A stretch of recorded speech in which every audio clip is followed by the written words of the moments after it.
May 2nd, 2020.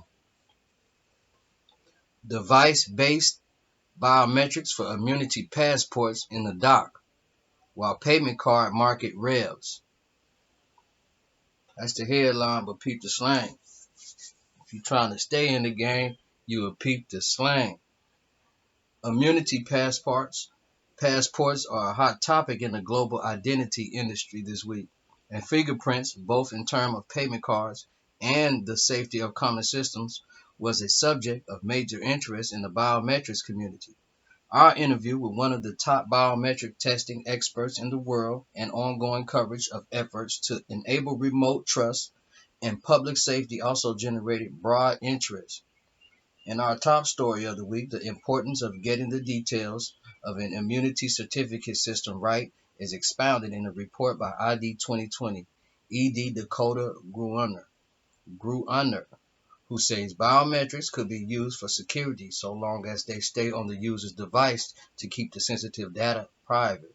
The UK's announcement of pitches from several leading providers of biometrics-backed digital ID for its immunity passports programs was also among our most wide-read articles.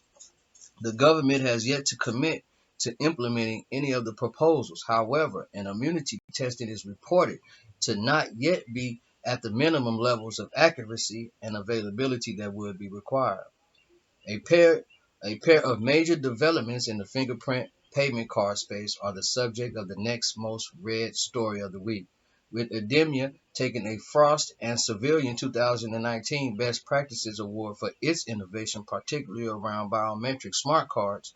IDEX Biometrics announced the SE partner for the card with its technology that recently achieved UnionPay certification. The two biometric companies already partner with each other. U.S. government agencies have been working to carry out responsible due diligence about differences in demographic performance, often referred to as bias, in biometric systems. NIST biometric standards and testing lead Patrick Grother tells Biometric in an interview one of the industry's most respected leaders spoke to us about the background of the agency's bias report and its plans for future testing. Verdict has an interview this week with Lenovo distinguished engineer and FIDO Allowance founding board director Joe Pennisi, who discusses where the maturity of the FIDO project and provides a primer.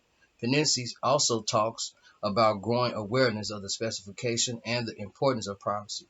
Daltrey co-founder and managing director Blair Crawford writes in a biometric post about the value of zero trust approaches and how the right architecture is needed to truly leverage biometrics for security in workplace access control.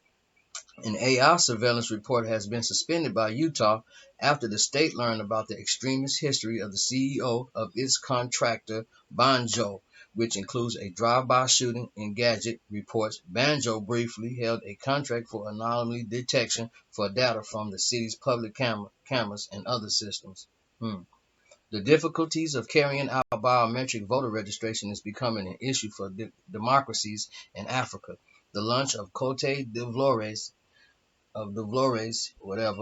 national biometric system has run into trouble luck with this timing, leading to low registration rates. The coming months will be a big test for the system, which had hoped to sign up to 6.5 million people by October.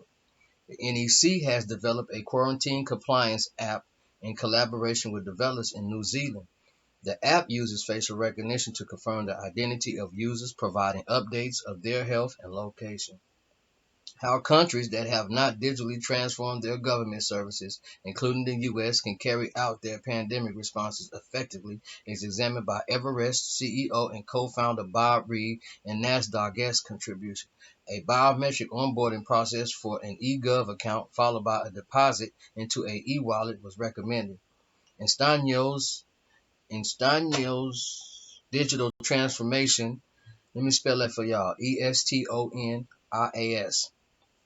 Digital transformation, which takes in digital ID virtually all government services and more, gets an extensive treatment from Forbes in a fascinating article on how the small country's advanced IT infrastructure and tech-friendly approach have given its tools for responding to the COVID-19 pandemic that most of the world would envy if it only knew. Very few systems seem to work out so well. The Guardian app, which uses face or voice recognition for parole enforcement, is accused of being faulty to the point of being unusable by parolees who have recently used it, according to Gizmodo. The publication also spoke to experts who warned that the app's code is sloppy and advocates who argued that it is part of a trend towards commoditization of people's data. Shannon Wu of Bloom explains in a Forbes Council post why she believes new frameworks that protect privacy and data from state and private overreach are desperately needed. She issues a dire warning against delay, lest privacy be sacrificed to the panopticon, which expanded surveillance powers are not rolled back into the lockdowns. A trial in Connecticut of drone flights to collect biometric readings to prevent the spread of viral infection was abruptly canceled due to the privacy concerns. The drone supplier, Dragonfly, says facial recognition is not involved, but Westport law enforcement officials changed course in response to public concerns. In another examination of possible hasty reactions, Suprema Chief Research Officer Brian Song looks at the safety of contact fingerprint systems.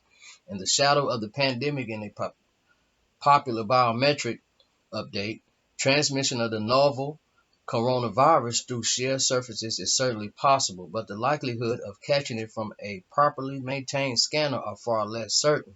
The government of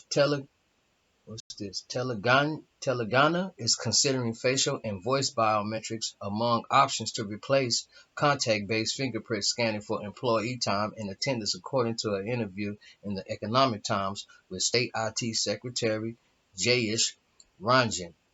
The possibility of sanitizing existing contact-based systems while procuring an alternative and the broader implications for delivery of service through Aadhaar are discussed. Pin drop COVJB, I'm not even going to try to say that name, says in a feature interview this week that most of the increased demand in remote authentication through the voice channel during lockdowns is being served by IVRs or not at all, as call centers struggling to bring remote workforce online and stay ahead of changing fraud scripts. End users are adopting voice recognition though, and customers are noticing efficiency gain. Temperature screening capabilities are the new black for biometric systems being launched, and Telpo, Meridian, Pangea, Everest, and a pair of Brazilian startups have developed or upgraded technologies to help companies maintain public safety or secure access with facial recognition and fever detection. Airports appear unlikely to return to anything like the traffic growth trajectory they were on. That may be a good thing, with the aviation industry and officials wanting a little physical distance between themselves and travelers when they conduct identity checks. What that means for the biometric systems already in place at airports around the world remains to be seen. The use of biometrics to defend an e-commerce sector facing more attacks than ever is examined in a Pymnts article this week. The importance of basic security measures, without which biometrics are off-limit value, if any, is emphasized. TrueFace head of growth Mason Allen writes in a Medium post about the importance of spoof detection and the company's focus on it pre-pandemic. From there, he argues that in a new context of germophobia motivating contactless authentication and mask wearing, computer vision will take on increased importance. Please let us know of any content that you would like to share. Okay, boom, boom.